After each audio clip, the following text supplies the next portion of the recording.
இந்த காட்சியை பாருங்க. ஒண்ணே ஒண்ணு சொல்லுங்க, நீங்க எப்படி இப்பவும் இதே மாதிரி சூப்பரா இருக்கீங்க? பாவம், we are all the girls here, you know, we want couple of tips from you. What do you do? Like you look so amazing all the time. Yoga say yoga. நாளைக்கே யோகா கிளாஸ் போறோம் ரெண்டு பேரும். Okay. இந்த கதாநாயகியோட பேரு ஷில்பா செட்டி. அதுக்கப்புறம் Pizza, 50 வயசு ஆகுதுங்க. burger. அத சொல்லுங்க, அதுதான் முக்கியம். அதே வயசுல உள்ள நம்ம பெண்களை பாருங்க, போய் சாப்பிட கூடாது. நம்ம தாய்மார்களை பாருங்களேன். Balance வேணும், balance. ஓகே. ரெண்டுக்கு எவ்வளவு வித்தியாசம் இருக்கு. Balance வேணும். That is very difficult, ma'am. அந்த பொம்பள்கிட்ட கேட்டா அது சொல்லுது யோகா பண்ணுங்க இளமையா இருக்கலாம்னு சொல்லிட்டு. அது யோகானால வர்றது கிடையாதுங்க, பணம். பணத்தினால வர்றது. பணம் இருந்தா கிளடி கூட குமரி ஆயிடுவா. இதை பாருங்க சல்மான் கான், இதை பாருங்க நம்ம நாட்டுக்கான் எப்படி இருக்காங்க.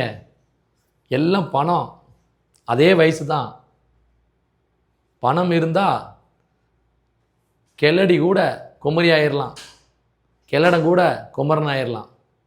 அதனால் அவளுக்கு அப்படி இருக்காளுங்களே, இவளுக்கு இப்படி இருக்காளுங்களே, அவன் அப்படி இருக்கானே, எதுவுமே நினைக்காதீங்க.